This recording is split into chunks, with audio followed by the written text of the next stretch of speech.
Assalamualaikum warahmatullahi wabarakatuh. Perkenalkan, nama saya Nur Hasni. Saya merupakan mahasiswi Universitas Mercu Buana Jakarta. Baik, dalam kesempatan ini saya akan mempresentasikan mengenai resume modul 1 hingga modul 15 untuk memenuhi tugas besar 2 mata kuliah aspek hukum dalam pembangunan. Sesuai dengan judul mata kuliahnya, pada presentasi ini saya akan sedikit banyak menjelaskan mengenai aspek hukum dan aturan-aturan yang digunakan dalam proses konstruksi.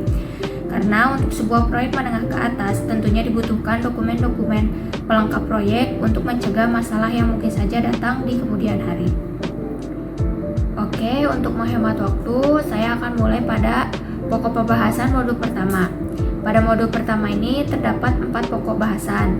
Yang pertama ada sistem hukum, yang kedua ada prinsip dasar kontrak, yang ketiga ada dokumen kontrak, dan yang keempat ada langkah-langkah pengadaan proyek. Oke, masuk ke pembahasan pertama, yaitu sistem hukum. Pada dasarnya di dunia ini terdapat 2 sistem hukum yang digunakan, yaitu common law dan civil law. Yang pertama common law. Common law merupakan sistem hukum yang muncul di Inggris pada abad pertengahan. Hukum ini mengacu pada kasus hukum yang telah terjadi. Common law berfungsi membentuk persidangan seperti ajang kontes, dan hakim berperan sebagai moderator dan nantinya menentukan siapa yang berhak menjadi pemenang dalam persidangan tersebut. Lalu yang selanjutnya ada civil law. Civil law merupakan sistem hukum yang berasal dari Eropa pada abad pertengahan. Hukum ini tertulis dalam undang-undang dan terus diperbaharui. Pembuatan hukum ini dibentuk oleh badan legislatif. Pada hukum ini, hakim berperan untuk menggali fakta dan memutuskan perkara berdasarkan aturan tertulis yang berlaku. Pada pelaksanaan proyek konstruksi, kontrak merupakan sesuatu aspek yang penting untuk mengatur jalannya proyek tersebut. Kontrak ini bertujuan untuk mengatur segala sesuatu yang ada di dalamnya agar berjalan sesuai rencana dan tidak ada penyelewengan yang dilakukan oleh oknum-oknum yang tidak bertanggung jawab. Terdapat 2 prinsip dasar kontrak. Yang pertama berdasarkan pembagian tanggung jawabnya, dan yang kedua berdasarkan cara pembayarannya. Saya akan jelaskan yang pertama terlebih dahulu, yaitu berdasarkan pembagian tanggung jawabnya. Terdapat 5 poin. Yang pertama, hubungan kerja jasa konstruksi dilakukan berdasarkan prinsip persaingan yang sehat dan dapat dipertanggungjawabkan secara keilmuan. Yang kedua, kontrak ringkas digunakan untuk pekerjaan dengan harga yang relatif kecil, waktu pekerjaannya relatif singkat dan sederhana. Yang ketiga, kontrak pelaksanaan konstruksi digunakan untuk proyek bangunan dan pekerjaan engineering dengan desain yang dibuat oleh pengguna jasa. Lalu yang keempat, kontrak instalasi dan rancang bangun biasanya digunakan untuk pekerjaan elektrikal dan mekanikal, serta bagi pekerjaan bangunan dan engineering yang didesain langsung oleh kontraktor. Lalu yang terakhir ada EPC atau turnkey kontrak, yaitu pekerjaan terima jadi dan pihak kontraktor sebagai pelaksana fungsi FPC tersebut. Selanjutnya ada prinsip dasar kontrak berdasarkan cara pembayarannya menurut Peraturan Presiden Nomor 54 Tahun 2010. Yang pertama ada lump sum kontrak, yaitu kontrak pengadaan barang atau jasa atas penyelesaian seluruh pekerjaan dalam batas waktu tertentu sebagaimana ditetapkan dalam kontrak sebagai berikut. Yang pertama, jumlah harganya pasti. Yang kedua, semua resiko sepenuhnya ditanggung oleh penyedia jasa atau barang. Yang ketiga, pembayaran didasarkan pada tahapan produk atau keluaran yang dihasilkan sesuai kontrak. Yang keempat, sifat pekerjaannya berorientasi pada keluaran. Yang kelima, total harga penawaran bersifat mengikat. Dan yang keenam, tidak diperbolehkan adanya pekerjaan tambahan atau pengurangan. Lalu selanjutnya ada kontrak harga satuan, yaitu merupakan kontrak pengadaan barang jasa atas penyelesaian seluruh pekerjaan dalam batas waktu tertentu sebagaimana ditetapkan dalam kontrak sebagai berikut. Yang pertama, harga satuannya pasti dan tetap untuk setiap satuan pekerjaan dengan spesifikasi teknis tertentu. Yang kedua, volume atau kuantitas pekerjaan masih bersifat sementara atau perkiraan dan baru fix saat kontrak ditandatangani. Dan yang ketiga, yaitu pembayaran didasarkan pada hasil pengukuran bersama atas volume pekerjaan yang benar-benar telah dilaksanakan oleh penyedia jasa atau barang, dan dimungkinkan adanya pekerjaan tambah atau kurang berdasarkan hasil pengukuran bersama atas pekerjaan-pekerjaan yang diperlukan. Lalu yang selanjutnya ada kontrak gabungan lump sum dan harga satuan kontrak. yang merupakan gabungan dari pekerjaan lamsam yang dijelaskan sebelumnya dan harga satuan kontrak juga yang dijelaskan sebelumnya dalam satu pekerjaan yang diperjanjikan. Lalu ada kontrak persentase, yaitu kontrak pengadaan jasa konstruksi atau jasa lainnya dengan ketentuan sebagai berikut. Yang pertama, penyedia jasa konsultasi atau jasa lainnya menerima imbalan berdasarkan persentase dari nilai pekerjaan tertentu. Lalu yang kedua, pembayarannya didasarkan pada tahapan produk atau keluaran yang dihasilkan sesuai dengan isi kontrak. Lalu yang terakhir ada kontrak terima jadi atau turnkey, yaitu merupakan kontrak pengadaan barang, pekerjaan, konstruksi ataupun jasa atas penyelesaian seluruh pekerjaan dalam batas waktu tertentu dengan ketentuan sebagai berikut. Yang pertama, jumlah harga pasti dan tetap sampai seluruh pekerjaan selesai dilaksanakan. Lalu yang kedua, ada pembayaran dilakukan berdasarkan hasil penilaian bersama yang menunjukkan bahwa pekerjaan telah dilaksanakan sesuai dengan kriteria dan kinerja yang telah ditetapkan. Masuk ke pembahasan selanjutnya mengenai dokumen kontrak. Dokumen kontrak ini terdiri dari 7 isian utama yang terdiri dari pada bab pertama berisi instruksi kepada peserta lelang yang berisi lingkup pekerjaan, sumber dana, peserta lelang, larangan-larangan, dan lain sebagainya. Lalu pada bab kedua berisi lembar data pemilihan. Bab ini berisikan jenis kontrak, bentuk-bentuk surat penawaran, fakta integritas, dan data isian kualifikasi. Lalu pada bab ketiga merupakan bentuk dokumen kontrak yang berisikan bentuk surat perjanjian dan bentuk surat perintah kerja. Lalu pada bab keempat merupakan persyaratan umum kontrak yang berisi ketentuan umum, pelaksanaan hak dan kewajiban, personil, peralatan, pembayaran, pengawasan mutu, dan penyelesaian sengketa.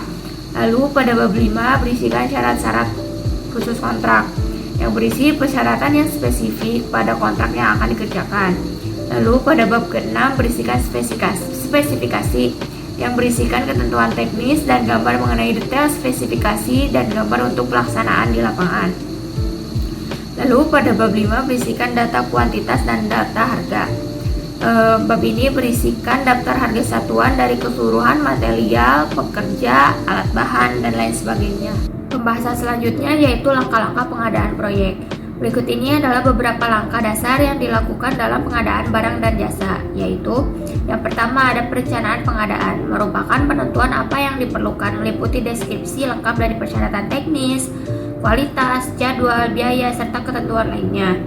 Lalu yang kedua ada perencanaan kontrak, yaitu proses memilih peserta pelelangan dan melengkapi request for proposal atau RFP yang bertujuan untuk mendapatkan pemenang yang paling memenuhi syarat untuk menjalankan kontrak.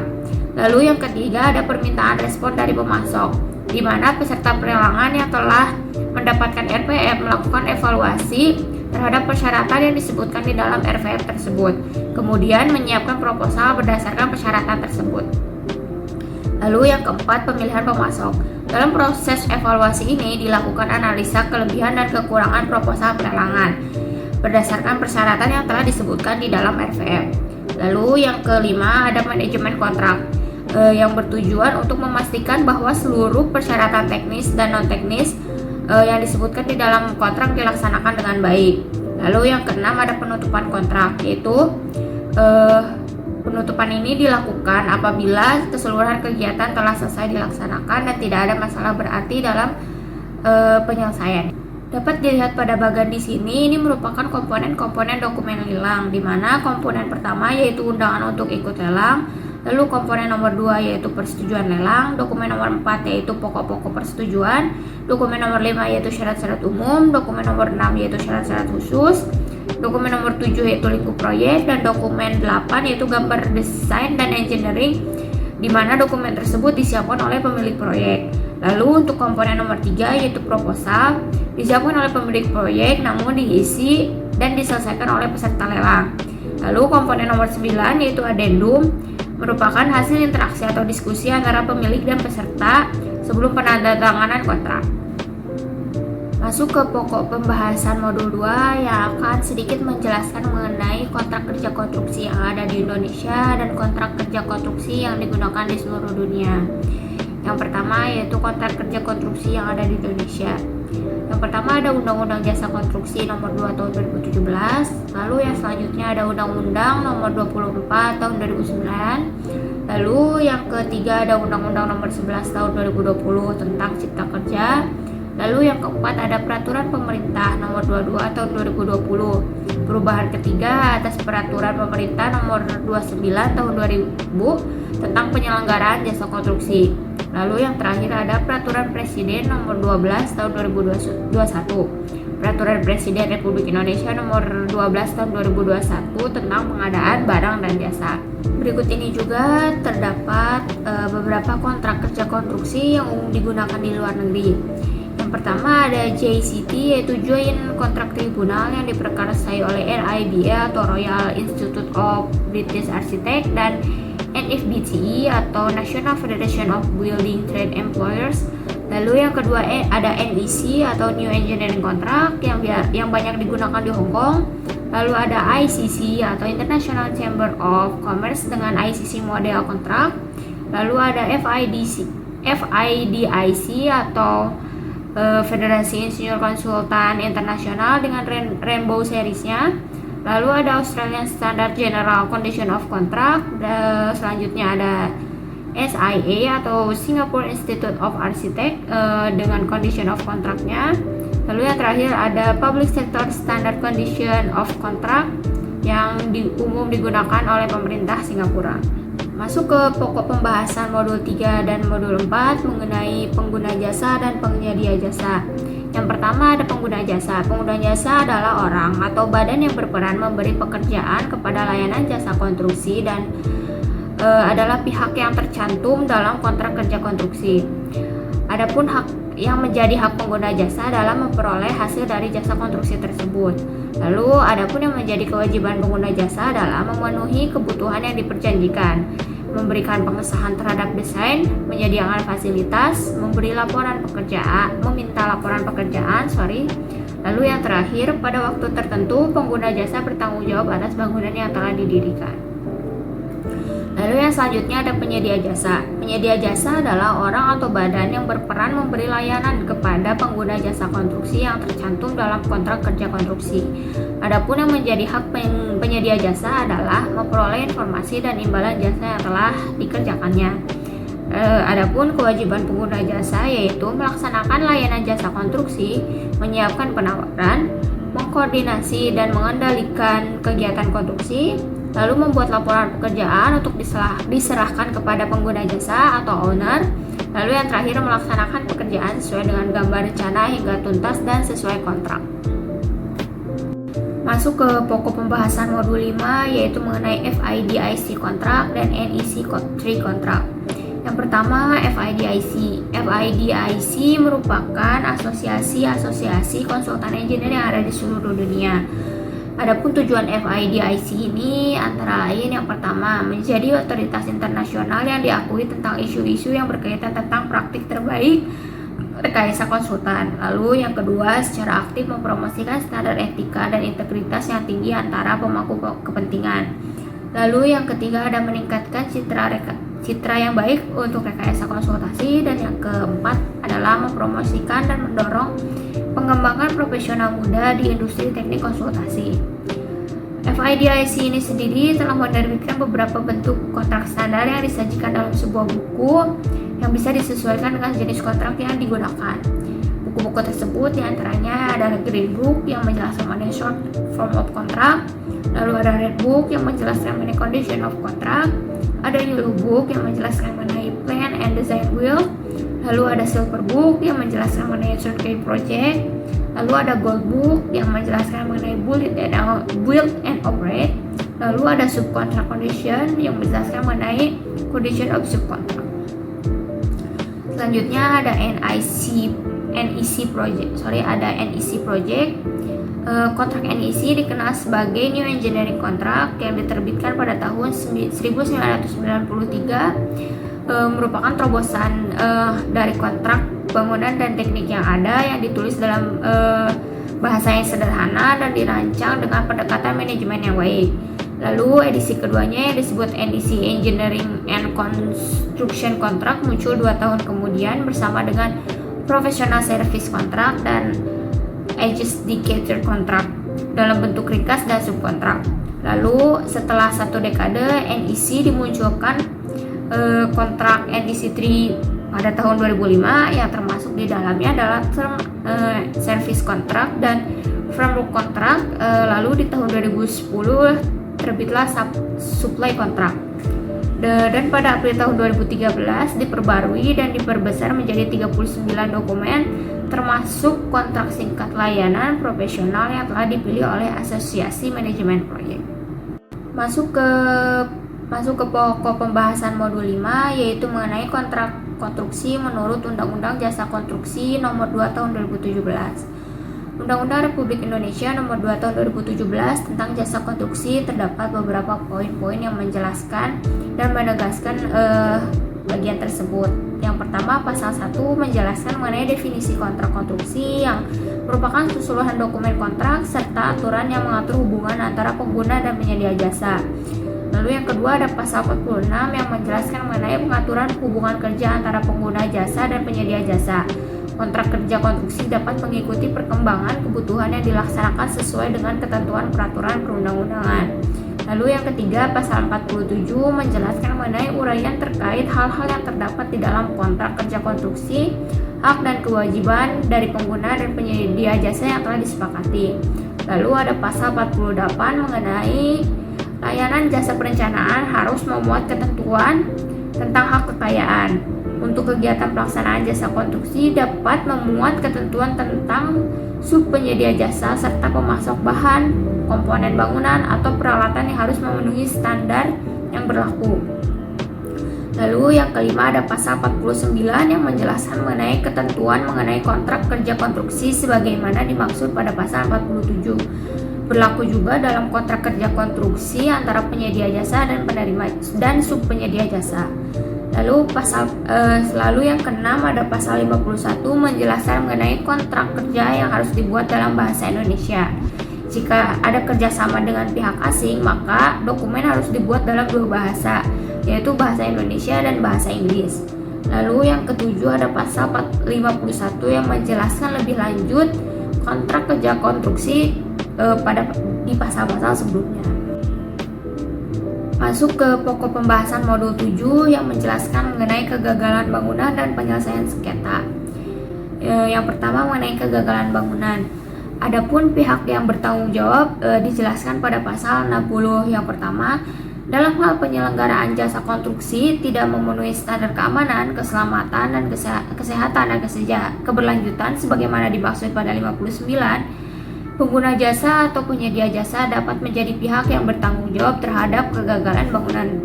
Lalu yang kedua, kegagalan bangunan sebagaimana dimaksud pada ayat 1 tersebut ditetapkan oleh penilaian ahli.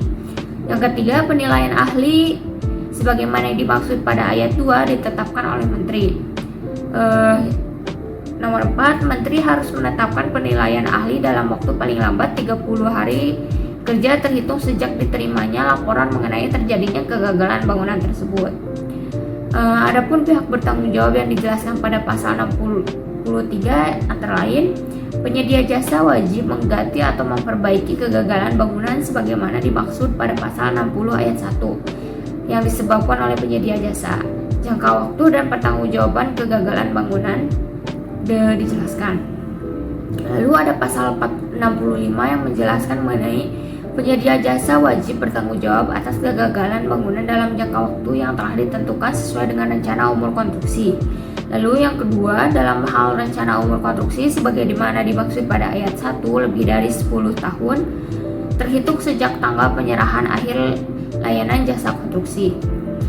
Lalu yang keempat, pengguna jasa bertanggung jawab atas kegagalan bangunan yang terjadi setelah jangka waktu yang telah ditentukan sebagaimana dimaksud pada ayat 1 dan ayat 2. Lalu yang kelima, ketentuan jangka waktu pertanggungjawaban atas kegagalan bangunan sebagaimana dimaksud pada ayat 1 dan ayat 2 harus dinyatakan dalam kontrak kerja konstruksi. Lalu yang keenam, ketentuan lebih lanjut mengenai kewajiban pertanggungjawaban penyedia jasa atas kegagalan konstruksi. Selanjutnya pada pasal 66 dijelaskan.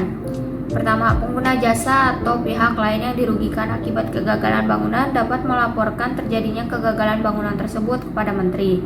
Lalu yang kedua, ketentuan lebih lanjut mengenai tata cara pelaporan terjadinya kegagalan bangunan sebagaimana dimaksud pada ayat 1 diatur dalam peraturan menteri.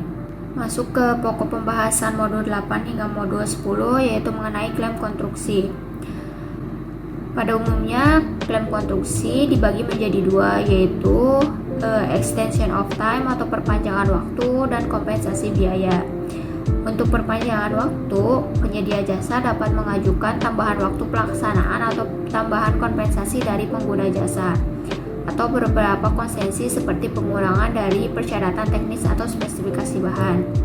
Yang selanjutnya yaitu kompensasi biaya. Pengguna jasa dapat mengajukan klaim pembebasan dalam pengertian pengurangan nilai kontrak atau percepatan dan penundaan dari penyedia jasa. Pihak-pihak lain secara terikat kontrak atau lainnya boleh mengajukan klaim satu sama lain, baik pengguna jasa atau penyedia jasa, termasuk para sub penyedia jasa konstruksi, perencana, dan konsultan hukumnya. Adapun yang menjadi penyebab klaim dari sisi pengguna jasa, yang pertama pekerjaan yang cacat. Pengguna jasa dapat mengajukan klaim kepada penyedia jasa apabila hasil pekerjaan yang tidak sesuai dengan spesifikasi kontrak. Lalu yang kedua ada kelambatan oleh penyedia jasa. Klaim kerugian dapat timbul apabila penyedia jasa tidak menyelesaikan pekerjaan dengan tepat waktu sesuai dengan perjanjian kontrak. Lalu ada pembelaan klaim, di mana para pengguna jasa yang menghadapi klaim-klaim para penyedia jasa dapat membalas dengan klaim tanding. Lalu selanjutnya ada klaim jenis lain, walaupun jarang terjadi, namun biasanya klaim ini timbul akibat pemutusan kontrak. Selanjutnya ada penyebab klaim dari sisi pengguna jasa. Yang pertama, adanya kelambatan atau cacat informasi dari pengguna jasa, biasanya dalam bentuk gambar atau spesifikasi teknis. Lalu yang kedua, adanya kelambatan atau cacat dari bahan-bahan atau peralatan yang diserahkan pengguna jasa. Lalu yang ketiga, perubahan permintaan gambar-gambar atau spesifikasi. Lalu yang keempat, perubahan kondisi lapangan atau kondisi lapangan yang tidak diketahui sama sekali. Lalu yang kelima, ada pengaruh reaksi dari pekerjaan yang bersamaan. Lalu yang keenam, ada larangan-larangan metode kerja tertentu termasuk kelambatan atau percepatan pelaksanaan pekerjaan penyedia jasa. Lalu yang terakhir, yang ketujuh, yaitu kontrak yang memiliki arti mendua atau perbedaan penafsiran. Selanjutnya yaitu penjelasan mengenai struktur klaim. Pada umumnya, klaim mengikuti struktur sebagai berikut. Yang pertama, pemahaman mengenai ketentuan-ketentuan dan syarat-syarat kontrak. Sebelum mengajukan klaim, penggugat harus terlebih dahulu mengetahui hal-hal yang diatur dalam kontrak meliputi hak dan kewajiban, pembiayaan, lingkup pekerjaan, penyelesaian sengketa, dan peraturan-peraturan yang berlaku. Lalu yang kedua ada pemahaman mengenai kejadian klaim atau kejadian penyebab klaim. Diperlukan pemahaman yang lengkap mengenai peristiwa atau kasus yang telah terjadi atau tidak terjadi sama sekali dan ditampilkan dalam bentuk kronologis, surat-surat pendukung seperti pasal, undang-undang, peraturan, dan lain sebagainya. Lalu yang ketiga ada akibat dari kejadian atau klaim tersebut. Dengan ada atau tidaknya kejadian, maka timbullah akibat dari keadaan tersebut seperti kehilangan nilai finansial, kehilangan waktu, kehilangan kesempatan, dan hal ini juga dijelaskan dalam kronologis. Lalu yang keempat ada analisa biaya. Pada umumnya, setiap klaim menimbulkan permintaan penggantian biaya, baik dari segi kerugian, biaya penggantian atau biaya kompensasi, atau usaha atau atas usaha atau tambahan usaha yang sudah dilakukan. Selanjutnya masuk ke pokok pembahasan modul 11 hingga modul 14 mengenai penyelesaian sengketa. Adapun tata cara penyelesaian sengketa menurut Undang-Undang Jasa Konstruksi Nomor 2 Tahun 2017 dapat disimpulkan beberapa tahapan penyelesaian sengketa sebagai berikut. Yang pertama, musyawarah untuk mencapai kemufakatan adalah salah satu budaya asli Indonesia yang mengedepankan perundingan dan tukar pikiran. Diperlukan sikap terbuka atau open-minded dan keinginan yang kuat dalam menyelesaikan masalah dari pihak yang terlibat. Lalu yang kedua, apabila penyelesaian sengketa tidak tercantum dalam kontrak, maka penyelesaian sengketa bisa menggunakan tahapan berikut. Yang pertama ada mediasi, adalah penyelesaian sengketa kontrak pengadaan di luar pengadilan melalui proses perundingan kedua belah pihak untuk mencapai kesepakatan yang ditengahi oleh mediator. Lalu yang kedua ada konsiliasi, yaitu penyelesaian sengketa kontrak pengadaan di luar pengadilan melalui proses perundingan kedua belah pihak untuk mencapai kesepakatan yang dibantu oleh konsiliator dengan memberikan pemecahan permasalahan kepada pihak yang bersengketa. Lalu yang ketiga ada arbitrase, adalah penyelesaian sengketa kontrak pengadaan di luar pengadilan yang dilakukan oleh arbiter atau majelis arbiter. Lalu yang keempat ada dewan sengketa. Dewan sengketa ini harus terdiri dari sebagaimana dinyatakan dalam data kontrak, 1 atau 3 orang yang memiliki kualifikasi yang sesuai, harus memiliki pengalaman profesional dalam jenis konstruksi yang termasuk dalam pekerjaan dan dalam menginterpretasikan dokumen kontraktualnya.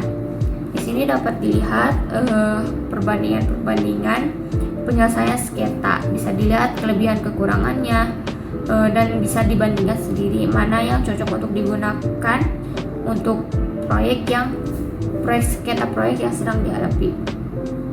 Masuk ke pokok pembahasan yang terakhir, yaitu modul 15 mengenai keinsinyuran profesional.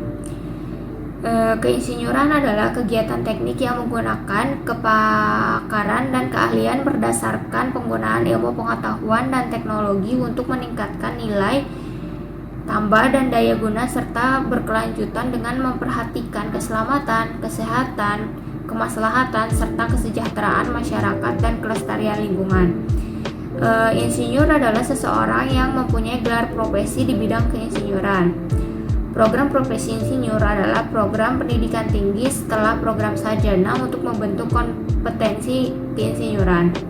Uji kompetensi adalah proses penilaian kompetensi keinsinyuran yang secara terukur dan objektif menilai capaian kompetensi dalam bidang keinsinyuran dengan mengacu pada standar kompetensi insinyur.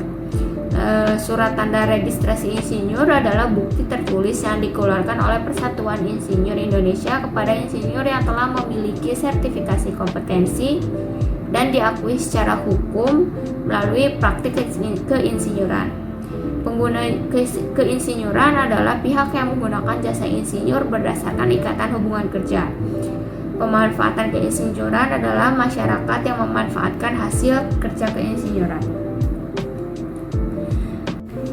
Demikian yang dapat saya sampaikan, kurang lebihnya saya mohon maaf, semoga bermanfaat. Wassalamualaikum warahmatullahi wabarakatuh.